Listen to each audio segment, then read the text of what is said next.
Buenos días a todos. Bienvenidos al Seminario de Investigación del Instituto Nacional de Medicina Genómica. El día de hoy nos acompaña el doctor Emilio Córdoba Alarcón. El doctor Córdoba cursó la licenciatura de Biología en la Facultad de Ciencias de la Universidad Nacional Autónoma de México. Obtuvo los grados de maestro y doctor en ciencias en los departamentos de biomedicina molecular del Centro de Investigación y de Estudios Avanzados del Instituto Politécnico Nacional. Posteriormente, realizó una estancia postdoctoral en el Laboratorio de Proteómica Médica en el Instituto de Investigaciones Biomédicas de la UNAM. A partir de 2005, colabora en las líneas de investigación de genómica del cáncer y genómica de enfermedades autoinmunes. Ha publicado 4 capítulos del libro y 46 artículos de investigación en revistas nacionales e internacionales del más alto impacto, tales como Nature, Cell, Journal of the American Medical Association, entre otras. Es parte del comité editorial de la revista oficial de los Institutos Nacionales de Salud en México, Clinical and Translational Investigation. Destaca su participación como miembro del consorcio Sigma y como miembro fundador del INMEGEN. Ha dirigido 21 proyectos de tesis que incluyen 4 de doctorado, 8 de maestría, 4 de especialidad y 5 de licenciatura. Desde 2007 es profesor del posgrado de Ciencias Biológicas de la UNAM y actualmente es investigador en Ciencias Médicas adscrito al Laboratorio Oncogenómica del INMEGEN y miembro del Sistema Nacional de Investigadores Nivel 2. Doctor Córdoba, bienvenido y gracias. ¿Qué tal? Buenos días. Les agradezco que se hayan conectado para esta charla. El día de hoy yo les voy a hablar sobre algunas de las alteraciones en el gen de fusión BCR-ABL1 y su relación con la resistencia al tratamiento en la leucemia mieloide crónica. La leucemia mieloide crónica es una neoplasia mieloproliferativa donde existe una proliferación exacerbada de células mieloides pobremente diferenciadas. Esta neoplasia se encuentra caracterizada por la presencia de un cromosoma 9 pequeño conocido como cromosoma Filadelfia, el cual se produce debido a una translocación recíproca entre los cromosomas 9 y 22. Esta translocación produce que el gen ABL1 del cromosoma 9 se fusione con el gen BCR del cromosoma 22. La prevalencia de la leucemia mieloide crónica es de 1 a 2 individuos por cada 100.000 y representa el 15% de todas las leucemias en adulto. La tasa de muerte actual debido a este padecimiento es de 0.3 por cada 100.000 afectados. El gen de fusión BCR-ABL1 es la alteración central en la leucemia mieloide crónica. Como lo acabo de comentar, este gen de fusión se produce por la translocación entre los cromosomas 9 y 22 y codifica para una oncoproteína del mismo nombre, BCR-ABL1. Esta oncoproteína tiene una función exacerbada de tirosina sinasa, a través de la cual es capaz de activar diversas vías de señalización, como las reguladas por JAK-STAT, P3KKT, RAS-MEK y diferentes sinasas CSRC. Es importante señalar que más del 95% de los pacientes con leucemia mieloide crónica presentan a esta oncoproteína y que la fase inicial de la leucemia, la fase crónica, es completamente dependiente de la presencia de BCR-ABL1. El gen de fusión BCR-ABL1 es capaz de producir más de un transcrito y por lo tanto más de una proteína con función de tirosina sinasa. Esto se debe particularmente a la presencia de diferentes sitios de ruptura en BCR. En el caso de ABL1, los sitios de ruptura se encuentran ubicados en una región genómica bastante grande, de aproximadamente 300 kilobases, pero debido a procesos de splicing alternativo, por lo general, dentro del gen de fusión solamente consiste del exón 2 al exón 11 de ABL1. En el caso de BCR, existen 3 sitios diferentes de ruptura: el sitio menor, el sitio mayor y el sitio micro. Dependiendo de cada uno de estos sitios, se generan diferentes tipos de transcritos. En el caso del sitio de ruptura menor en BCR, dado que ocurre al principio del gen, únicamente el exón 1 forma parte del gen de fusión, el cual produce una proteína de 190 kilodaltones, que es la proteína más pequeña. En el caso del sitio de ruptura mayor, este puede ubicarse en el cromosoma 13 o en el cromosoma 14 de BCR, por lo que dentro del gen de fusión, por lo general van del exón 1 al exón 13, lo cual se conoce como el transcrito A2B2, o del exón 1 al exón 14 de BCR, que se conoce como el transcrito A2B3. Cualquiera de estos dos transcritos dan lugar a la proteína de 210 kilodaltones. Finalmente, el sitio de ruptura micro, contrario a lo que su nombre implicaría, produce la proteína de mayor tamaño, dado que realmente la totalidad de los exones de BCR forman parte del gen de fusión con ABL1. En este caso, se produce una proteína de 230 kilodaltones. Las 3 proteínas BCR-ABL1, independientemente de su tamaño, presentan el dominio tirosina sinasa de ABL1. Sin embargo, al tener diferentes dominios de BCR, estas proteínas se asocian con diferentes tipos de leucemia. En el caso de la proteína P190, esta se presenta en el 15% de las leucemias linfoides agudas, mientras que la P210 se presenta en casi la totalidad de los pacientes con leucemia mieloide crónica. La proteína P230 se relaciona de manera más específica con una leucemia extremadamente rara conocida como leucemia neutrofílica crónica. El hecho que la oncoproteína BCR-ABL1 sea la principal causa de la leucemia mieloide crónica permitió el desarrollo de un inhibidor altamente específico de la función de tirosina sinasa de ABL1. Este inhibidor, denominado imatinib, fue el primer caso de éxito en la terapia dirigida en cáncer. En esta caricatura les muestro el funcionamiento del imatinib. En primera instancia, lo que tenemos aquí es la oncoproteína BCR-ABL1, la cual, a través de su unión con el ATP, es capaz de fosforilar diferentes proteínas blanco y participar en el desarrollo de la leucemia mieloide crónica. Sin embargo, en presencia del imatinib, el ATP no puede unirse a la proteína BCR-ABL1. Por lo tanto, la función de sinasa de esta proteína se ve inhibida y así también se inhibe el desarrollo de la leucemia mieloide crónica. En la caricatura inferior les muestro lo que ocurre con el tratamiento de imatinib en un paciente con leucemia mieloide crónica. Aquí tenemos el paciente cuando se diagnostica con la leucemia, un gran número de células leucémicas representadas por estos puntos negros. Conforme va pasando el tiempo con el tratamiento de imatinib, se puede ver que las células leucémicas van disminuyendo de manera paulatina. Esto medido de manera indirecta a través de la evaluación de los niveles del transcripto BCR-ABL1. El éxito del imatinib en el tratamiento con la leucemia mieloide crónica ha sido realmente impactante.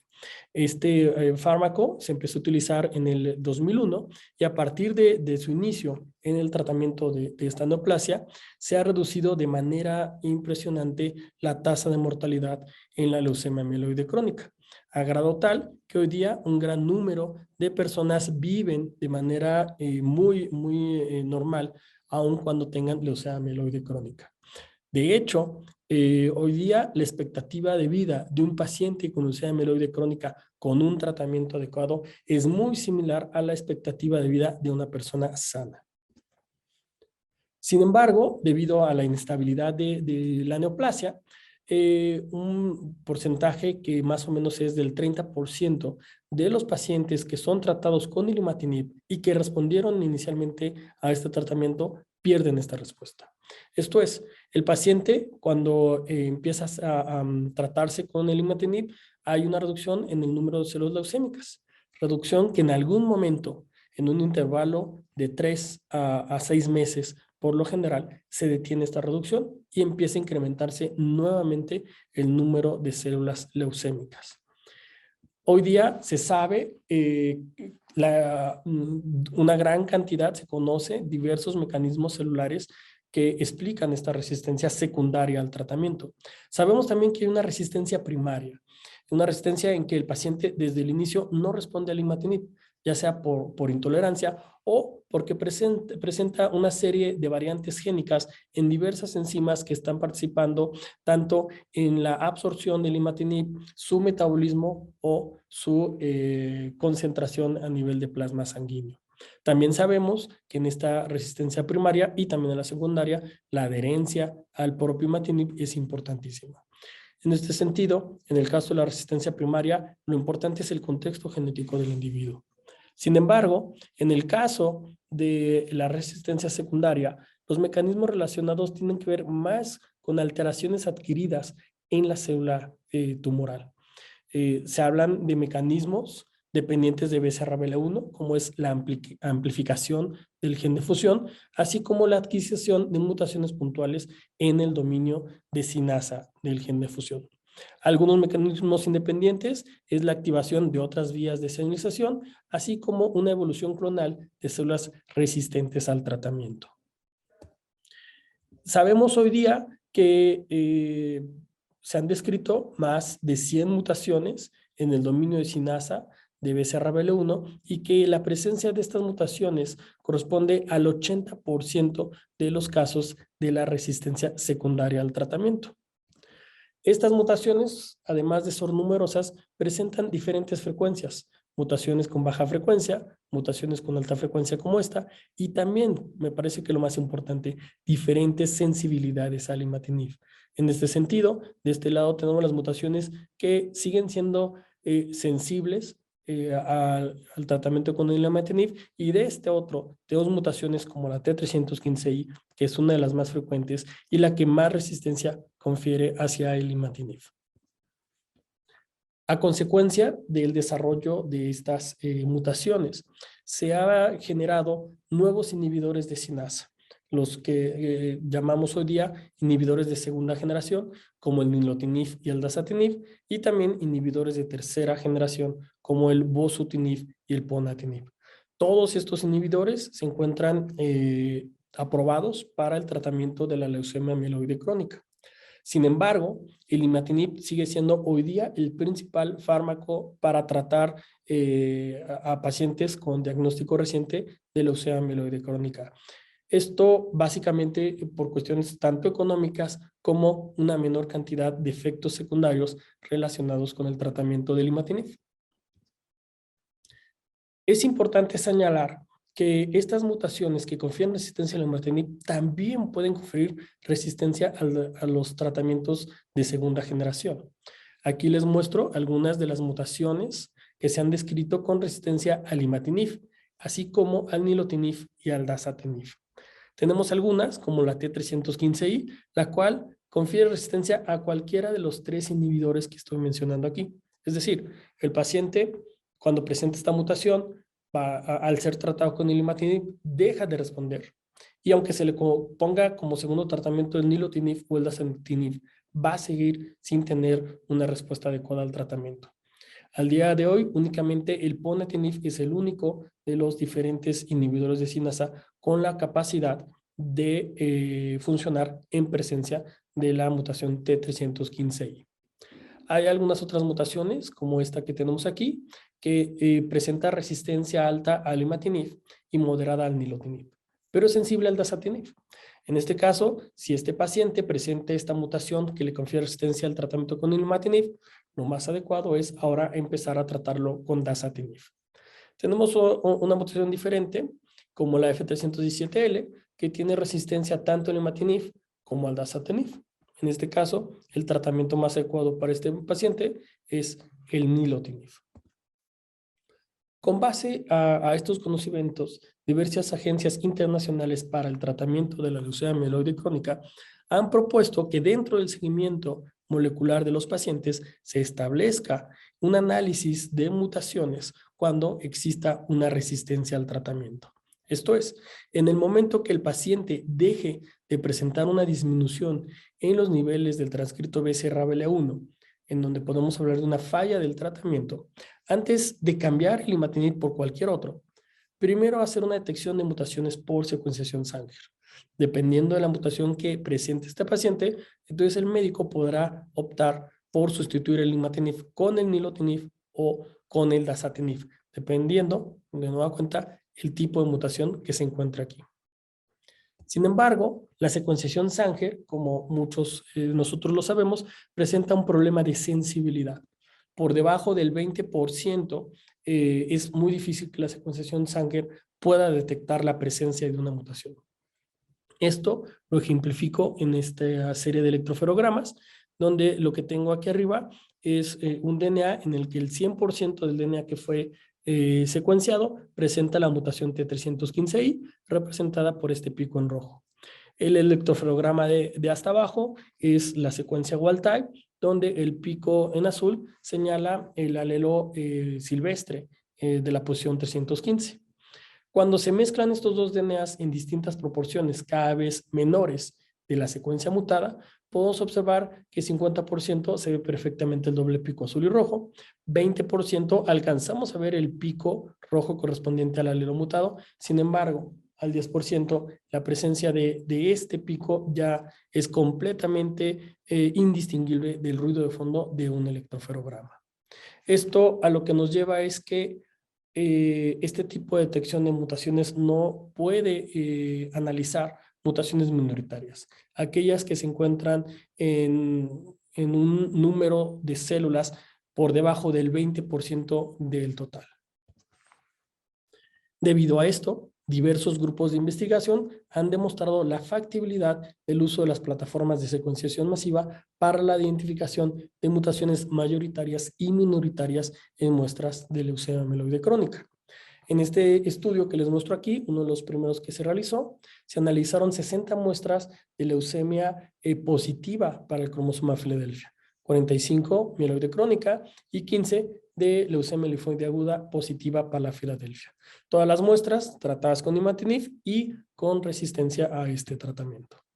Cuando se hace la comparación entre las dos plataformas de secuenciación, los autores observaron que la secuenciación Sanger pudo identificar mutaciones en 28 de las 60 muestras analizadas, mientras que la secuenciación masiva detectó mutaciones en 48 de las 60 muestras.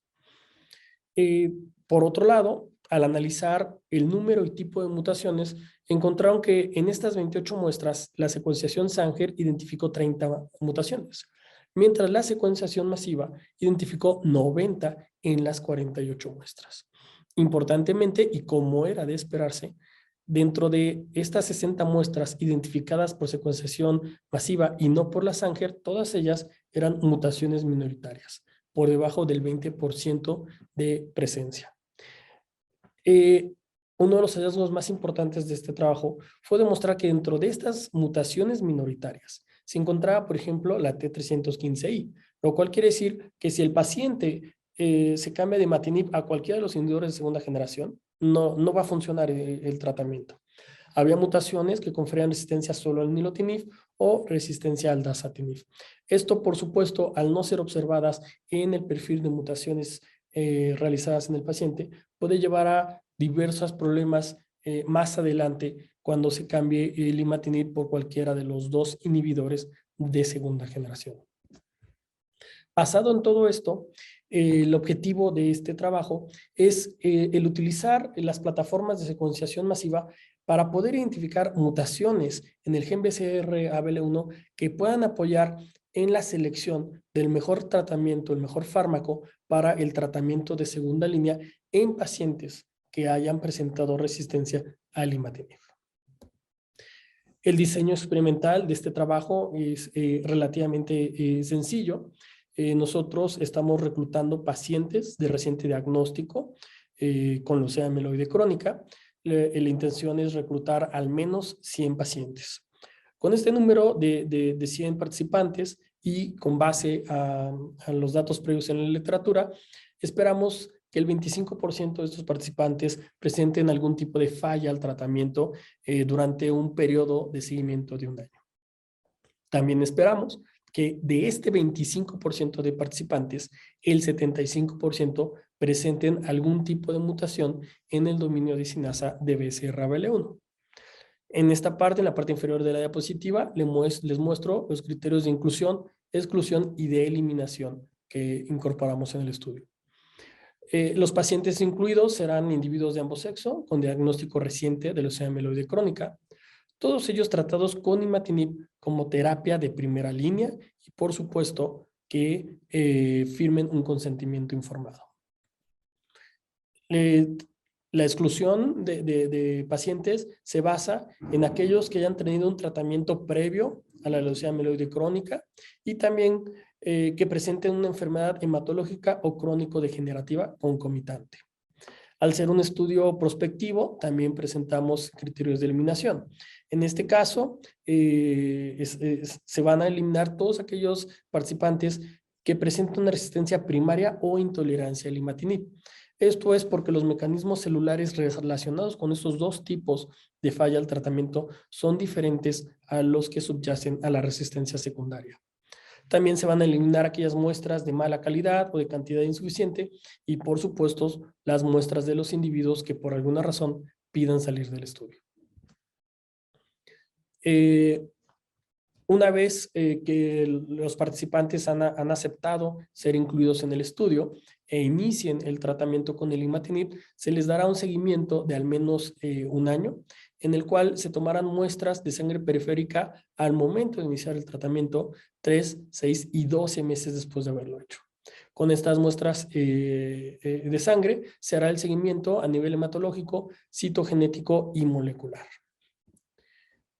Como lo comentaba hace un momento, esperamos que al final del proceso de seguimiento tener aproximadamente 25 participantes que presenten una falla al tratamiento. La definición que vamos a usar de falla al tratamiento es la sugerida por la Red Europea para el Tratamiento de la Leucemia Amiloide Crónica.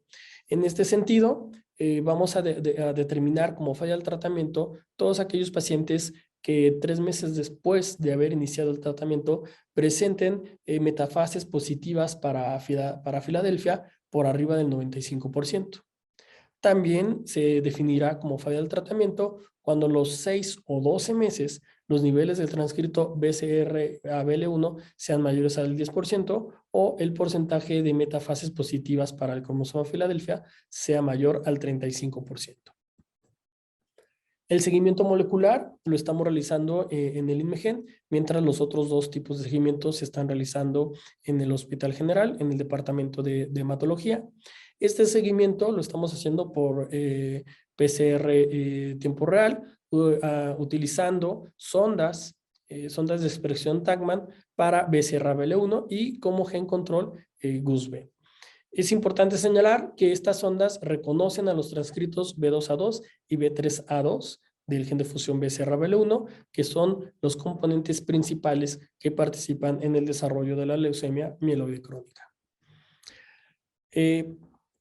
La forma en que hemos trabajado hasta el momento en esta propuesta es que este periodo de seguimiento nos permita detectar el momento en que un paciente presente resistencia al tratamiento, presente esta falla. En este ejemplo lo coloco a los 6 meses, a lo mejor hay una muestra que 6 meses después de iniciar el tratamiento va a presentar esta falla al tratamiento, al mismo. A partir de esta muestra se hará una PCR anidada para los transcritos B2A2 y B3A2, los cuales serán analizados por secuenciación Sanger. Adicionalmente, el planteamiento es hacer una secuenciación masiva de este transcrito, no solo en el punto en el que se detectó la resistencia, sino en cada uno de los tiempos previos, es decir, a los 3 meses y al momento de iniciar el tratamiento con el imatinib. Esto con la intención de poder saber hasta qué punto podemos detectar la presencia de esta mutación que me causó la manifestación clínica de la resistencia, si puedo yo detectarla antes, cuando el paciente no está fallando al tratamiento, pero ya está presente como una mutación minoritaria. Esta secuenciación masiva se está realizando a partir de un fragmento de amplificación de aproximadamente 1500 pares de bases, usando librerías TruSeq Nano y la plataforma de MySeq. La profundidad de la lectura es al menos de 5000X. Las metas científicas de este trabajo es generar un catálogo de mutaciones en el gen de fusión BCR-ABL1, incluyendo mutaciones compuestas, aquellas que están presentes en el mismo gen de fusión, no en diferentes clonas. Asimismo, planteamos el caracterizar la estructura clonal de la leucemia mieloide crónica, particularmente posterior a iniciar el tratamiento. Nos interesa saber cómo se van moviendo los tipos o las clonas que presentan estas mutaciones con respecto al tiempo de tratamiento.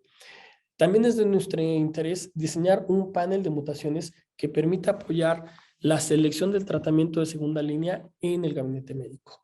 ¿Sí? Que la decisión de cambiar el imatinib o cualquiera de los inhibidores de segunda o tercera generación tenga un fundamento en base al perfil de mutaciones. Y finalmente, los hallazgos de este trabajo esperamos que nos permitan identificar herramientas moleculares que permitan determinar la presencia de estas mutaciones previo a la manifestación clínica de la resistencia. Esto va a ayudar muchísimo a mejorar el tratamiento de los pacientes con leucemia mieloide crónica en el país. Les voy a mostrar en primera instancia los resultados que tenemos en la detección de mutaciones por Sanger. La población hasta el momento de estudio son 21 participantes, todos ellos con falla al tratamiento con el imatinib. De estos 21 participantes, 10 son mujeres, 11 son masculinos. La edad al diagnóstico es realmente, son jóvenes, de aproximadamente entre 3 años. Esto considerando que la edad promedio de diagnóstico de la leucemia mieloide crónica es de 57 a 60 años a nivel mundial. En México estoy un poco más jóvenes de 50 años, pero siguen siendo muy jóvenes estos pacientes. El tratamiento con el cual iniciaron todos los participantes fue imatinib, 400 miligramos por día. Al momento que nosotros tomamos la muestra, estos pacientes ya estaban siendo tratados con imatinib 800 miligramos por día. Esto por la propia falla al tratamiento. Debido a que los pacientes no responden adecuadamente, algunos de ellos han progresado, o más bien la enfermedad ha seguido progresando. 12 de los participantes se mantienen en la etapa inicial de la enfermedad, en la etapa crónica. 2 han progresado a la segunda etapa, que es la acelerada, y 5 a la última etapa, la más agresiva, que es la fase blástica. Lamentablemente, 2 de los participantes han fallecido ya a este momento. Aquí es importante señalar que por las cuestiones a las que nos hemos visto involucrados en estos últimos 2 años de pandemia, nos ha sido imposible dar este seguimiento desde el inicio del tratamiento. Es decir, tenemos estas 21 muestras con falla, pero no tenemos las muestras previas. Entonces, la búsqueda de las mutaciones cuando estaban en una etapa minoritaria, por ahora no voy a poder mostrarles nada. Ahora bien, el flujo de trabajo es, como les había comentado, a partir de una muestra de sangre periférica, 5 mililitros de la misma, se extrajo el RNA total por la técnica de Trisol, se hizo una síntesis de cDNA a partir de 2 microgramos de RNA y esto se usó de templado para una PCR anidada. En una primera reacción de PCR se amplificó un fragmento de 1519 pares de bases, el cual fue usado como templado para una segunda reacción de PCR, en donde ahora se amplificó un producto de 863 pares de bases. El primer producto es parte del gen BCR-ABL1 y el segundo producto contiene el dominio de sinasa de BCR-ABL1. Este último producto fue secuenciado en la unidad de genotipificación y secuenciación del instituto. Quisiera detenerme un momento para explicar la razón de realizar una PCR anidada. A nosotros lo que nos interesa es la secuencia que está en el dominio de sinasa de ABL1. Esta secuencia se encuentra contenida en los secciones 4 al 7 de ABL1. Entonces, de pronto, podríamos pensar que basta amplificar esta región del gen. Sin embargo, hay que recordar que estamos tomando muestras de sangre periférica, en donde no solamente van células leucémicas, sino también células sanguíneas.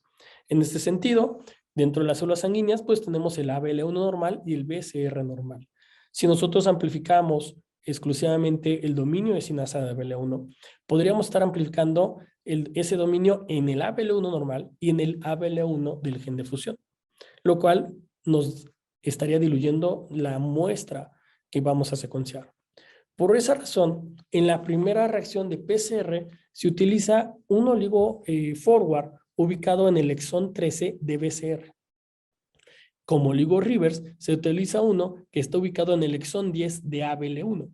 Esto lo que nos permite es estar seguros que el producto de amplificación que obtenemos, que es de 1519 pares de bases, va a corresponder al gen de fusión BCR-ABL1. No vamos a amplificar en lo absoluto ni el gen celular para BCR ni para ABL1. A partir de este producto de 1519 pares de bases, se usa como templado para la segunda reacción de PCR, en donde utilizamos ahora un primer forwards en el exón 4 y el mismo primer reverse de la reacción inicial en el exón 10. En esta segunda reacción de PCR obtenemos un producto de 863 pares de bases en donde están contenidos los exones 4 al 7, donde está el dominio de sinasa de BCR-ABL1. Les muestro algunas de las muestras con las que hemos trabajado. Aquí está el RNA total que hemos obtenido. Lamentablemente, no de todas las muestras hemos podido obtener RNA de la integridad que nosotros quisiéramos. Sin embargo, al ser muestras de pacientes, todas ellas fueron utilizadas para la síntesis de cDNA y todas ellas fueron utilizadas para la reacción de PCR inicial. Aquí les muestro el producto de 1519 pares de bases. Se puede observar que no todas las muestras presentaron la amplificación de este producto de PCR. Esto no necesariamente debido a la baja integridad en algunas de las muestras de RNA, sino también a los niveles del transcrito. Hay que recordar que estas muestras provienen de pacientes que están en este momento siendo tratados de manera activa y que tienen diferentes niveles de respuesta a este tratamiento, por lo que los niveles del transcrito BCR-ABL1 también son diferentes.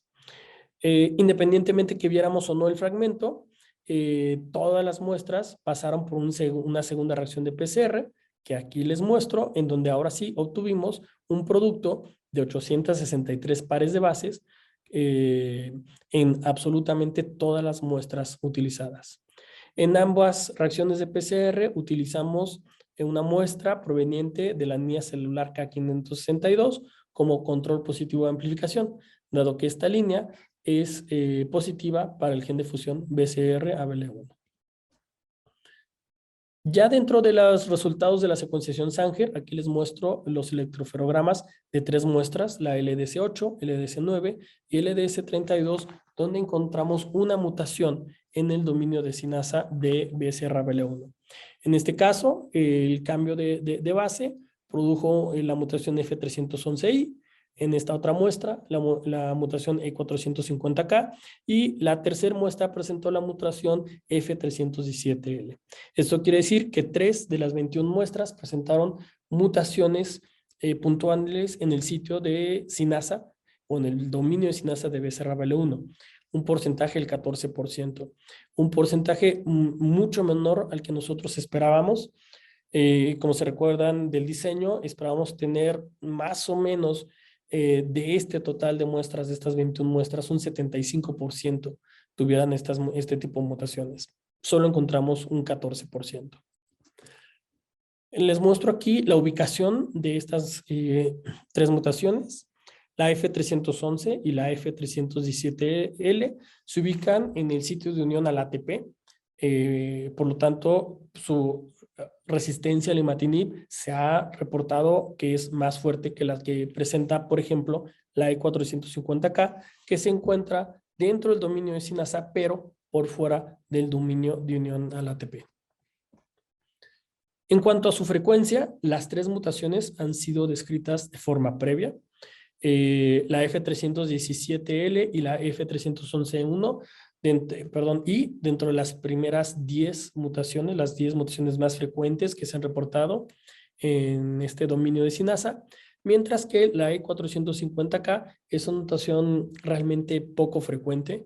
Se ha reportado con una frecuencia del 0.49%. De hecho, son pocos los estudios de este tipo que han identificado a esta mutación. En cuanto a su efecto sobre la respuesta al imatinib, en esta diapositiva les muestro las cristalografías de rayos X de parte del dominio de sinasa de BCR-ABL1 cuando interactúa con el imatinib, el nilotinib y, en este caso, el dasatinib. Como ya lo sabíamos, las 3 mutaciones, la F311I, la F317L y la E450K, se han descrito previamente con una resistencia moderada al imatinib. Esto quiere decir, pacientes que presenten esta mutación tienen que sustituir el imatinib por alguno de los 2 inhibidores de segunda generación. En el caso de la F311I, además de la resistencia moderada al imatinib, también confiere resistencia moderada al nilotinib. Por lo tanto, en este paciente se sugiere sustituir el imatinib por el dasatinib para tener un tratamiento adecuado. En el caso de las mutaciones F317L y E450K, en la presencia de estas mutaciones confieren resistencia moderada al dasatinib en este caso. Entonces, los pacientes que presenten estas mutaciones tendrán que cambiar el imatinib por el nilotinib. En este punto es importante señalar que los 3 pacientes que nosotros identificamos con mutaciones cambiaron su tratamiento del imatinib por el fármaco de conveniencia y bueno, están todavía en seguimiento para saber si están recuperando la respuesta al tratamiento de la manera esperable. Hicimos también, aparte de la detección de mutaciones, una comparación en cuanto a los niveles del transcripto dependiendo del tipo de mutación que estuviera. En este caso, solo lo hicimos para la mutación F317L, que es la que tenemos más datos en la literatura acerca de ella. Para hacer esta comparación, hicimos una detección relativa del transcripto BCR-ABL1 utilizando una curva con dilaciones seriadas entre la línea celular K562 positiva a BCR-ABL1 y la línea HL60 negativa para BCR-ABL1. Usamos ondas que nos detectaran los transcritos mayoritarios de BCR-ABL1 en la leucemia mieloide crónica y como gen control GUS-B. Esto nos permitió identificar el nivel relativo de expresión cuando el 100% del material genético está compuesto por el transcrito BCR-ABL1 y cuando tenemos niveles muy bajos de este transcrito. Cuando analizamos los niveles de BCR-ABL1 en la muestra LDS32, que presenta la mutación F317L, en comparación con la muestra LDS2, que no presenta mutación alguna, encontramos que efectivamente el transcrito BCR-ABL1 es mucho mayor, significativamente mayor en la muestra que presenta la mutación con respecto a la muestra que no presenta mutación alguna. Y esto, por supuesto, está en relación con la falla al tratamiento que se presenta en esta muestra. Ahora bien, les voy a mostrar los resultados que tenemos en el sistema de secuenciación masiva. Para hacer la secuenciación usamos un sistema de amplificación similar al que realizamos para la secuenciación Sanger, solo que en este caso necesitamos secuenciar un fragmento de al menos 1500 pares de bases. Para ello usamos un nuevo oligo reverse. Este oligo ubicado en el exón 11 de ABL1 y el mismo oligo forward de la secuenciación capilar ubicado en el exón 13 de BCR. Esta fue nuestra primera reacción de PCR, la cual produce un fragmento de 1719 pares de bases. Este fragmento fue usado posteriormente como templado para una segunda reacción de PCR utilizando el mismo oligo forward inicial ubicado en el exón 13 y ahora usamos otro oligo forward reverse ubicado en el exón 10 de ABL1.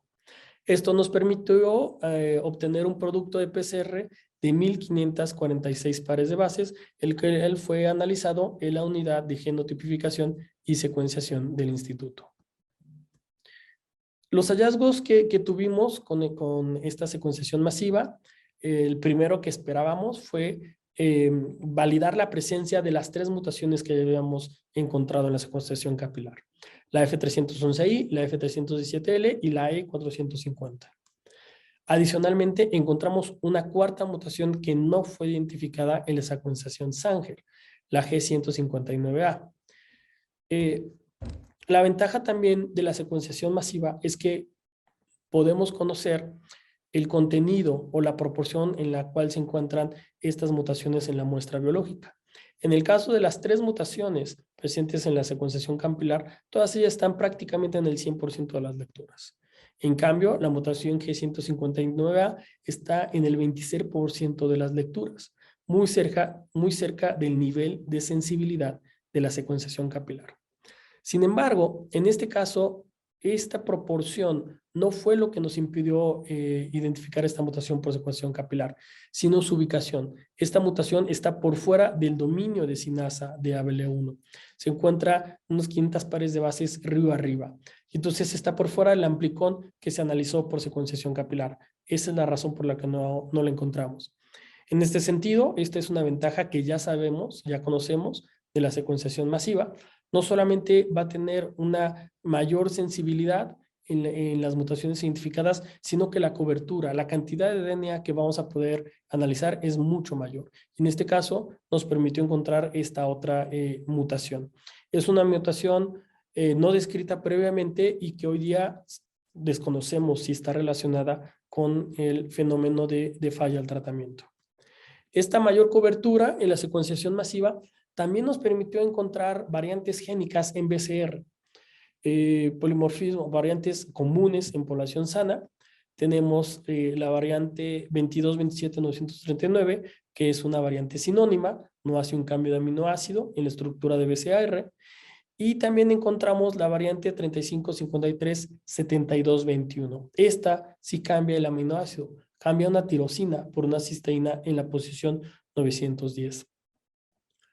Las 2 variantes génicas las encontramos en el mismo individuo y en ambos casos las encontramos de forma homocigota para la variante. Esta puede ser muy relevante, particularmente porque BCR es una proteína que se conoce que es fosforilable en residuos de tirosina, el residuo que está cambiando en esta variante y que se encuentra muy cerca del dominio de intercambiador de nucleótidos que aparece en BCR. Aparte de estas alteraciones, en el análisis de secuenciación masiva, pudimos encontrar también la presencia de distintos tipos de transcritos en estas 21 muestras. Encontramos en 8 de las muestras, que representa el 38% de la población de estudio el transcrito E14A2. En otras 8 muestras encontramos el transcrito E13A2. Y la parte relevante es que en 5 de las muestras analizadas encontramos la coexpresión de los transcritos E13A2 y E14A2. Esta coexpresión probablemente nos está indicando que existe una alteración probablemente en la amplificación del gen BCR-ABL1 o otros procesos que pudieran estar implicados en la inestabilidad. Esto estamos hablando de una especie de transspicing o algún otro mecanismo molecular. Hablando de las variantes génicas, les muestro aquí los datos del 1000 genomas sobre la frecuencia de esta variante, la 22-27-939, una variante sinónima.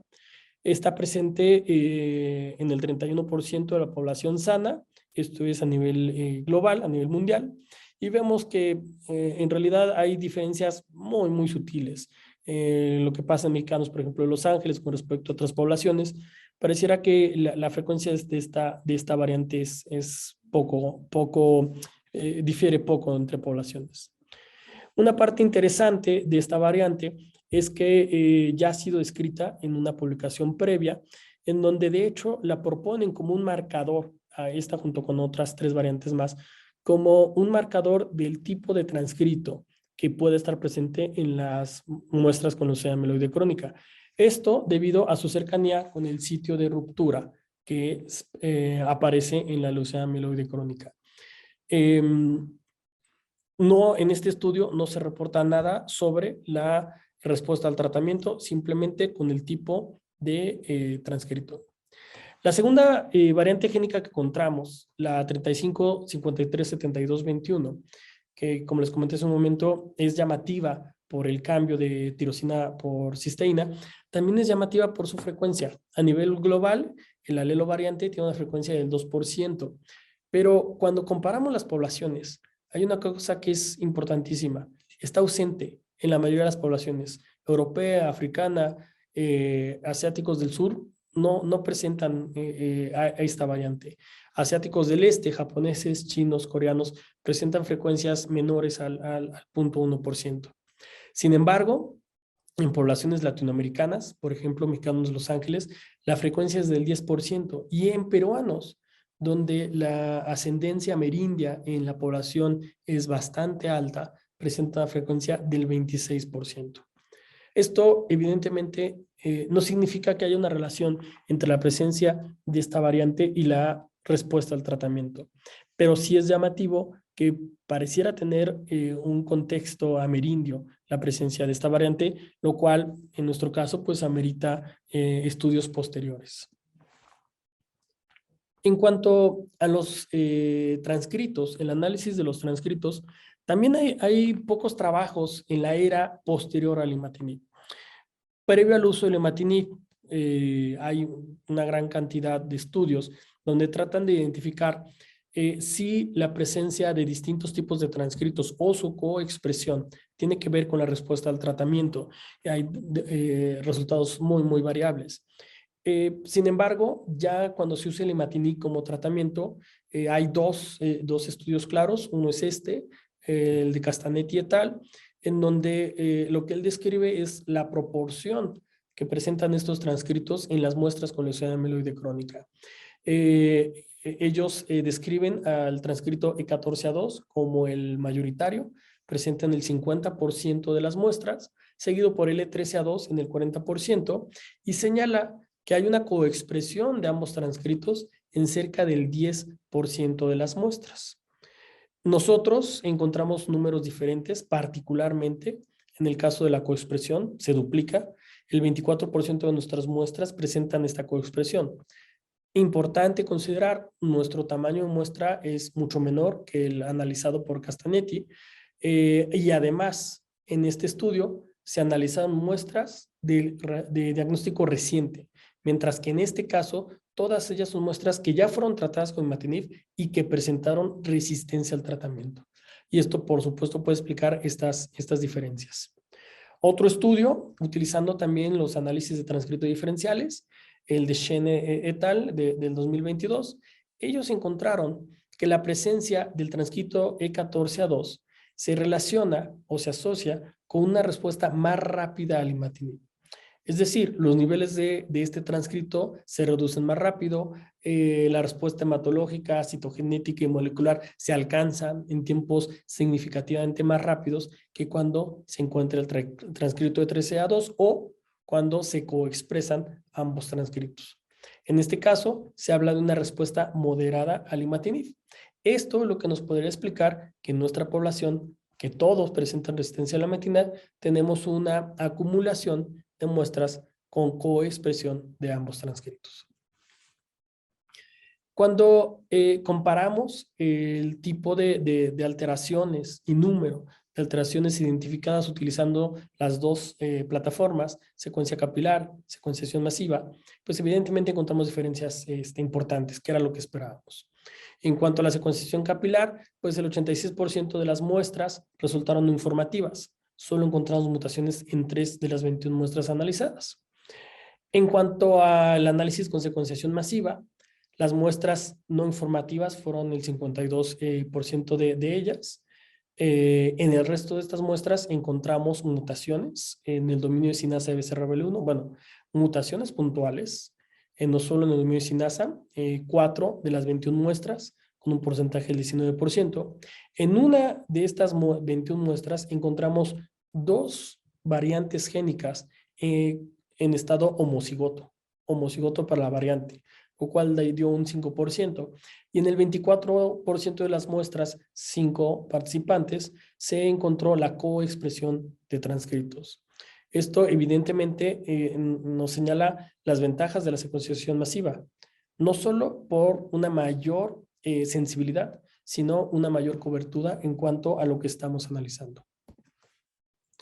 A modo de conclusión, lo que podemos decir al momento en que estamos en este estudio es que existen eventos adicionales a la presencia de mutaciones en el dominio de Sinasa de BCR-ABL1 que podrían estar relacionadas con la resistencia al imatinib. Me refiero tanto a estas variantes de un solo nucleótido como a la expresión de un solo transcrito BCR-ABL1. Y que evidentemente el utilizar la secuenciación masiva como plataforma de análisis para encontrar las alteraciones relacionadas con la resistencia al tratamiento ofrece mejores resultados que si usamos exclusivamente la secuenciación capilar. Por supuesto, no puedo terminar la charla sin dar los agradecimientos a las distintas personas que han participado en la realización de este estudio, particularmente el doctor Macario Martínez Castillo, que estuvo realizando una estancia postdoctoral en mi laboratorio y que fue quien inició con este proyecto. A los integrantes del laboratorio del consorcio de oncogenómica, además, por supuesto, a Alfredo Mendoza y a Julio Canseco, de la unidad de genotipificación y secuenciación, que han estado implicados de manera muy cercana en estos análisis, a los doctores Laura Gómez y Hugo Tobar, que nos han apoyado de manera personalizada completamente con el análisis de datos masivos. Por supuesto, también a los integrantes del Hospital General, que es de donde viene la totalidad de las muestras que analizamos. Y por mi parte sería todo por ahora y estaría más que contento de tomar cualquiera de los comentarios, preguntas o sugerencias que cualquiera de ustedes quisiera darme. Muchas gracias.